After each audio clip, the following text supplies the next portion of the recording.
Nas últimas décadas, o debate entre a nova perspectiva sobre Paulo e os teólogos reformados tem sido um tema muito quente no mundo da teologia. A NPP, defendida por estudiosos como Ip Sanders, James Dunn e N. Wright, apresenta uma nova visão a respeito do judaísmo do Segundo Templo, e então, com base nessa nova visão a respeito do judaísmo do Segundo Templo, a NPP propõe uma nova maneira de entender as cartas de Paulo, argumentando que Paulo estava muito mais focado no tema da inclusão dos gentios na comunidade de fé do que no tema da justificação pela fé, como tradicionalmente foi entendido pela teologia reformada. Por outro lado, os teólogos reformados, eles mantêm a interpretação clássica dos reformadores, que vê a justificação pela fé como o ponto central da mensagem de Paulo. E para a perspectiva reformada, a NPP acaba minimizando a importância dessa doutrina fundamental e tão enfatizada pelos reformadores. Então, obviamente que os teólogos reformados vão ter uma postura muito crítica em relação à NPP. E no meio dessa polarização entre os reformados e os proponentes da NPP, tem surgido novas vozes que criticam os dois lados. Uma dessas vozes é o grande teólogo paulino Douglas Moo, que no seu comentário sobre a carta de Paulo aos Romanos, ele busca um caminho mais intermediário entre essas duas perspectivas. Por isso, meu objetivo nesse vídeo é apresentar as principais críticas que o Douglas Moo levanta no seu comentário de Romanos, que são críticas direcionadas tanto à perspectiva reformada, como à nova perspectiva sobre Paulo. Eu particularmente acho Douglas Moo uma voz muito sensata nesse debate, e eu tenho certeza que ele tem muito a nos ensinar e muito a contribuir para essa discussão. Então, sem mais delongas, bora pro vídeo. Bom, pessoal, então vamos lá. Logo no comecinho do seu comentário de Romanos, o Douglas Moo traz uma discussão a respeito sobre qual que é o tema central dessa carta de Paulo. E assim, pessoal, essa discussão é muito importante, porque uma vez que a gente define um tema como sendo central em determinada carta de Paulo, esse tema vai funcionar como um guia, como uma chave de leitura para entender todo o conteúdo da carta. Isso significa que a maneira como nós interpretamos o tema central de uma epístola influencia diretamente a nossa compreensão de todas as questões que vão ser abordadas na carta como um todo. Então, se a gente definir um tema como sendo central em alguma carta de Paulo e, na verdade, esse não for o tema central, certamente a gente vai deixar passar aspectos importantes da mensagem de Paulo nessa carta. Ou seja, a falha em identificar um tema central de uma carta de Paulo, no mínimo, vai fazer com que a gente tenha uma interpretação reducionista daquela carta. E segundo Douglas Moo, é justamente isso que tem acontecido em relação à interpretação da carta de Paulo aos Romanos.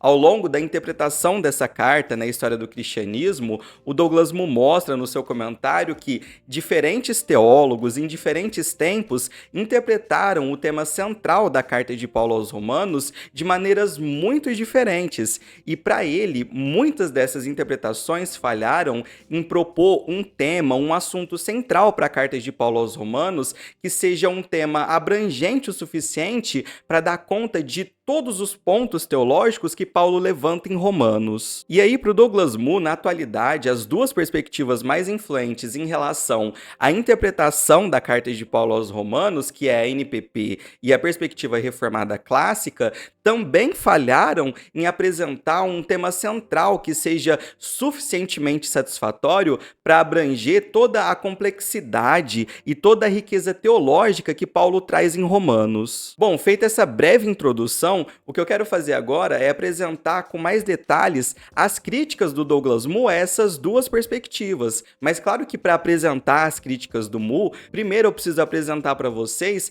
como cada uma dessas perspectivas interpreta o tema central da carta de Paulo aos Romanos. Então vai funcionar assim, pessoal. Eu vou começar apresentando a leitura da NPP de Romanos e aí em seguida eu apresento a crítica do Douglas Moo à NPP. Depois eu apresento a leitura reformada de Romanos e em seguida eu apresento a crítica do Douglas Moo aos reformados e aí por fim a gente fecha o vídeo com a própria perspectiva do Douglas Moo sobre Romanos, mostrando como essa perspectiva dele parece extrair o que há de melhor tanto da perspectiva reformada como o da NPP. Pessoal, quando a gente fala de nova perspectiva sobre Paulo, na verdade a gente deve ter em mente que a NPP se origina a partir de uma nova perspectiva sobre o judaísmo do Segundo Templo, que foi proposta inicialmente pelo Ip Sanders em 1977 em um livro que, traduzindo para o português, seria algo como Paulo e o Judaísmo Palestino. E diferente da tradição reformada, que via o judaísmo do Segundo Templo como uma espécie de religião legalista,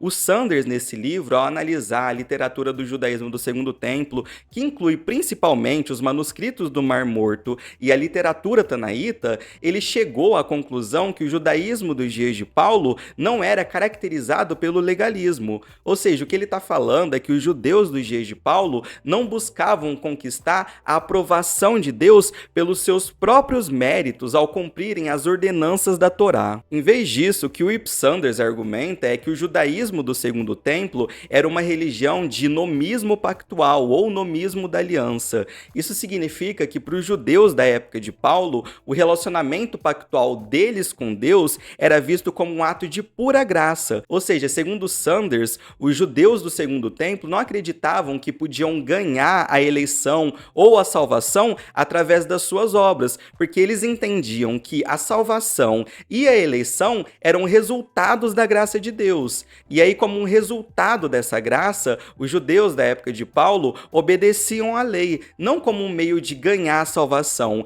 mas sim como uma expressão de fidelidade à aliança que Deus havia estabelecido graciosamente com o seu povo. E aí, com essa visão reformulada do judaísmo do Segundo Templo, a NPP se volta para as cartas de Paulo, principalmente Romanos e Gálatas, e argumenta que Paulo, nessas cartas, não estava criticando uma suposta visão judaica de justificação pelas obras, até porque, como a gente acabou de ver, segundo a NPP, essa visão judaica de justificação pelas obras nem existia no primeiro século. Então, a pergunta óbvia que surge a partir disso é a seguinte: se não era com o legalismo que Paulo estava lidando, era com quem então? A resposta da NPP é que Paulo estava lidando com questões de identidade e inclusão. Para eles, a principal preocupação de Paulo era sobre como os gentios poderiam ser incluídos no povo de Deus sem a necessidade de seguir as práticas distintivas do judaísmo, os chamados marcadores de identidade dos judeus, como a circuncisão, as leis alimentares e a guarda do sábado. Segundo a NPP, esses marcadores de identidade funcionavam como muros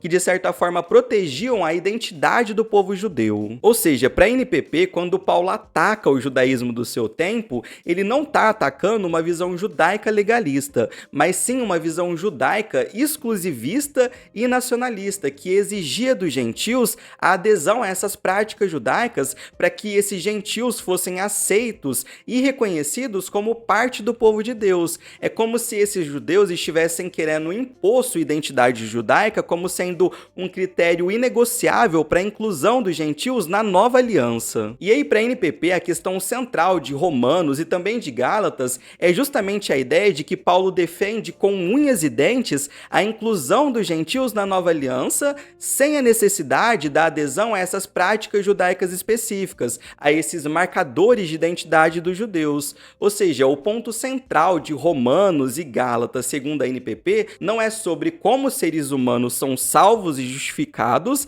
mas sim sobre como Deus forma um único povo a partir de gentios e judeus. Bom, agora que a gente já entendeu as linhas mais gerais da interpretação que a NPP faz de Paulo e de Romanos, a gente pode passar às críticas do Douglas Moo à NPP. E em vez de começar já criticando, já batendo na NPP, o Douglas Moo destaca alguns pontos importantes que foram levantados pela NPP. Ele vai falar que a tendência da NPP de tornar a relação entre judeus e gentios um tema central em Romanos é muito compreensível, porque Romanos de fato se preocupa bastante com a relação entre judeus e gentios. Por exemplo, no capítulo 1 de Romanos, Paulo aborda a condição dos gentios, e no capítulo 2 ele fala sobre os judeus em relação aos gentios.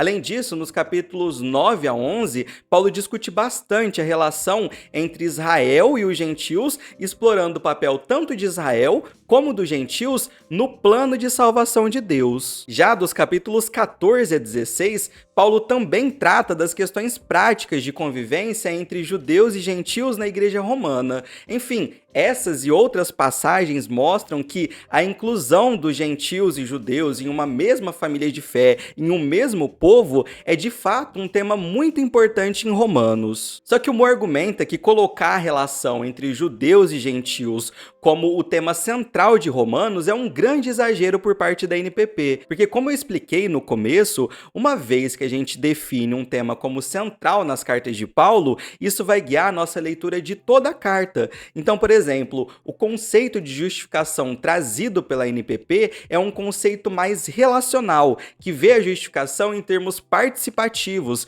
como uma declaração de que judeus e gentios estão unidos em um mesmo povo. Então vocês percebem o tanto que a escolha de um tema central de uma carta influencia diretamente a interpretação daquela carta como um todo?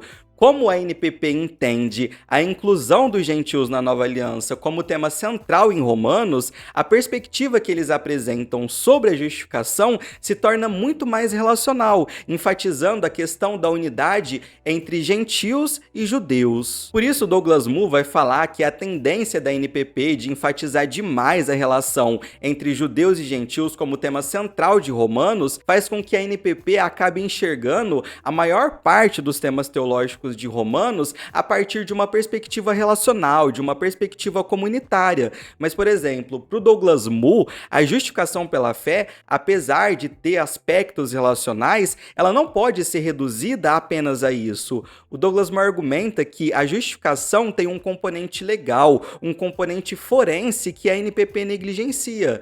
Para ele, a justificação pela fé é uma questão de como indivíduos são colocados em uma posição correta e justa diante de Deus, o que vai muito além das questões de identidade comunitária que são tão enfatizadas pela NPP. Além disso, segundo Douglas Moo, quando a NPP afirma que o tema central de Romanos é sobre a inclusão dos gentios no povo da nova aliança, na verdade ela está invertendo a própria lógica do evangelho pregado por Paulo e, obviamente, como consequência, ela acaba distorcendo o próprio evangelho de Paulo. E aí, para explicar esse seu ponto, Douglas Moo destaca aquele texto de Romanos 1, versículos 16 e 17, quando Paulo diz: "Pois eu não me envergonho do evangelho, porque o evangelho é o poder de Deus para a salvação de todo aquele que crê, primeiro do judeu e depois do gentil." Vocês percebem que existe uma ordem lógica aqui? Em primeiro lugar, o evangelho é uma mensagem de salvação. E aí o objetivo dessa mensagem de salvação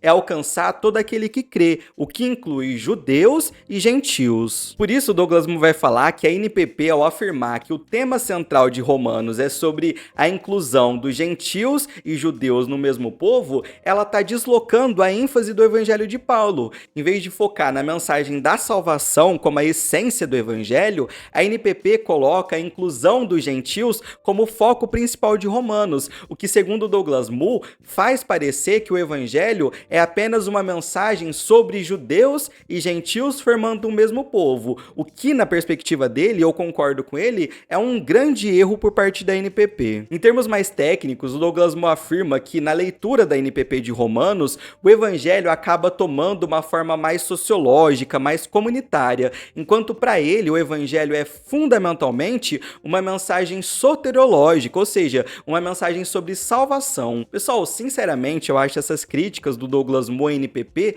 sensacionais. A gente vê na internet muitas pessoas criticando a NPP, muitas vezes criticando injustamente, criando espantalhos em relação à NPP, o que não é o caso do Douglas Moo. As críticas dele são muito bem fundamentadas e dá para ver claramente que ele interagiu bastante com esses teólogos, com esses proponentes da NPP. Então, ele sabe do que ele está falando, ele sabe do que ele está criticando. Daniel, e o Douglas Moo, ele vai comprar a tese do Ip Sanders de que o judaísmo do Segundo Templo era uma religião de graça e não uma religião de obras? E a resposta é não, pessoal. Atualmente vai ser muito difícil você encontrar alguém na academia teológica que feche completamente com Sanders. Ele teve a sua importância porque ele ajudou a desfazer uma caricatura a respeito do judaísmo, mas atualmente o que a gente fala no estudo do judaísmo do Segundo Templo é que não existia apenas uma forma de judaísmo, mas sim diversas formas de judaísmo. Então é muito comum a gente falar de judaísmos do Segundo Templo. Então o Douglas Moo, ele vai reconhecer que de fato o judaísmo do Segundo Templo era diversificado, mas ele vai manter a ideia de que Paulo, em Gálatas e Romanos, ele está atacando um tipo de judaísmo legalista. Bom, se o tema da inclusão dos gentios na nova aliança não pode ser o tema central de Romanos, como a gente acabou de ver, então uma alternativa possível é a temática proposta pelos reformados clássicos. A perspectiva reformada clássica entende Romanos como uma exposição detalhada da justificação pela fé, onde Paulo está preocupado em primeiro lugar com a questão de como seres humanos, pecadores, podem ser justificados diante de um Deus santo e justo. Mas para o Douglas Moo, tratar a justificação pela fé como a mensagem central de Paulo em Romanos é um reducionismo também, porque existem muitos outros temas em Romanos que não podem ser simplesmente reduzidos ou encaixados nessa categoria de justificação. Nas palavras do próprio Douglas Moo, ele diz assim: há coisas demais em Romanos que não podem, sem distorção, ser incluídas na categoria de justificação. A certeza e a esperança do cristão, a liberdade do pecado e da lei, o propósito de Deus para Israel e a vida de obediência. Ou seja, para ele, a perspectiva reformada clássica, ao focar exclusivamente na justificação como tema principal de Romanos, ela acaba negligenciando importantes temas teológicos dessa carta por não conseguir conectar, por não conseguir relacionar esses temas com o tema da justificação pela fé. Basicamente, essa é a crítica que o Douglas Moo faz à perspectiva reformada. Diferente da NPP, que o Douglas Moo critica o conceito de justificação dela, aqui em relação à perspectiva reformada, ele não vai apresentar nenhuma crítica em relação à forma como os reformados entendem a doutrina da justificação, porque o entendimento do Douglas Moo é o mesmo dos reformados, ou seja, ele também vê a justificação principalmente em termos forenses e individuais. Bom, a pergunta que provavelmente você deve estar se fazendo agora é a seguinte: qual que é então o tema central de Romanos segundo Douglas Moo? Pessoal, para ele, o tema central de Romanos é o Evangelho. E o que é o Evangelho na perspectiva do Douglas Moo? Então, para responder essa pergunta, eu quero ler palavra por palavra a própria definição do Douglas Moo sobre o Evangelho que ele apresenta no seu comentário, porque eu acho essa definição incrível. Ele diz assim: as boas novas são que Jesus morreu, foi sepultado e foi ressuscitado dos mortos, acontecimentos que influenciam o cosmos inteiro. No entanto, a morte de Jesus ocorreu particularmente pelos nossos pecados. Talvez possamos imaginar o Evangelho de Paulo como uma série de círculos concêntricos em cujo centro estão a morte e a ressurreição de Cristo por nós, e então irradiando dele, de um lado, sua encarnação e pré-existência, e de outro, sua volta em glória, e então adiante as implicações do senhorio de Cristo para a sociedade e o mundo criado. Incrível, né? Agora que a gente já viu nas palavras do próprio Douglas Moo o que é o Evangelho, eu quero partir para o fim do vídeo citando alguns motivos pelos quais o Douglas Moo entende que o Evangelho é o tema central de Romanos. E aqui eu vou citar apenas 3 motivos, mas ao longo do seu comentário ele cita bem mais que 3. O primeiro motivo, segundo Douglas Moo, é que a própria estrutura epistolar de Romanos sugere que o tema principal é o Evangelho. Tanto na introdução de Romanos, no início do capítulo 1, como na conclusão de Romanos, basicamente da metade do capítulo 15 até o final do capítulo 16, a linguagem do Evangelho é bastante frequente. E aí o Moo explica que essa forma de introduzir e concluir Romanos com o tema do Evangelho é intencional da parte de Paulo, porque cria uma espécie de inclusio, de moldura que define o Evangelho como o conteúdo principal dessa carta. Um segundo motivo que o Moo vai colocar para afirmar a centralidade do Evangelho em Romanos se deve ao fato de que Paulo, até a ocasião da escrita de Romanos, ele ainda não tinha conhecido pessoalmente aquela igreja. Então Paulo teria usado essa carta como uma oportunidade para se apresentar e para apresentar o seu entendimento do Evangelho,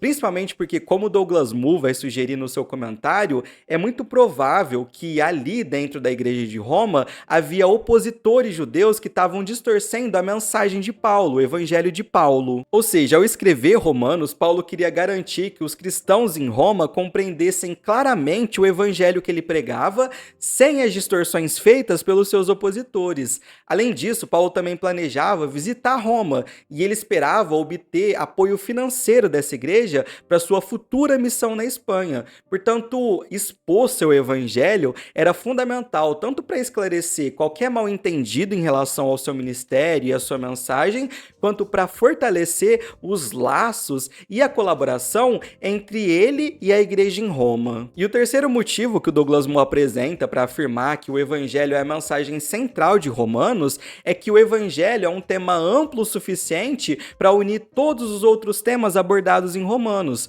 Para o Douglas Moo, a justificação pela fé, a relação entre judeus e gentios, a questão da lei, do pecado e da graça, o propósito de Deus para Israel e todos os outros temas de Romanos se encaixam e fazem sentido dentro da estrutura mais ampla do Evangelho. Portanto, o Evangelho funciona como o grande tema que consegue abraçar a diversidade de assuntos tratados por Paulo em Romanos. E aí, se você pegar o comentário do Douglas Moo de Romanos, você vai perceber que o esboço que ele faz dessa carta é um esboço que divide todas as seções argumentativas de Paulo em Romanos, tendo algum tipo de relação com a temática do evangelho. Então, para fechar tudo que a gente viu nesse vídeo, o ponto do Douglas Moo é o seguinte: tanto a nova perspectiva sobre Paulo, que foca na inclusão dos gentios na nova aliança, quanto a perspectiva reformada clássica, que enfatiza a justificação pela fé, tem as suas contribuições e as suas limitações.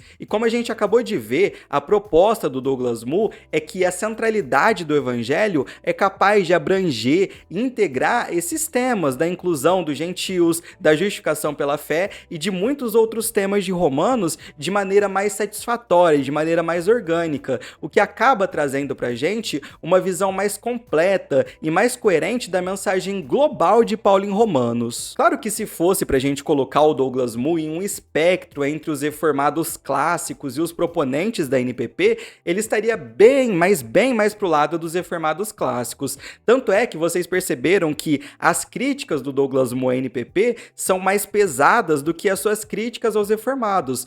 Por isso que o Douglas Moo costuma chamar sua posição de perspectiva reformada modificada, porque ele ainda se vê dentro da tradição reformada, mas ele reconhece a necessidade de fazer alguns ajustes nas interpretações reformadas para que a gente possa sempre estar ali, colados com as intenções originais de Paulo. Então é isso, pessoal. Se você gostou desse vídeo, não se esqueça de deixar o seu like, de se inscrever no canal para ficar por dentro de todo o conteúdo produzido por aqui.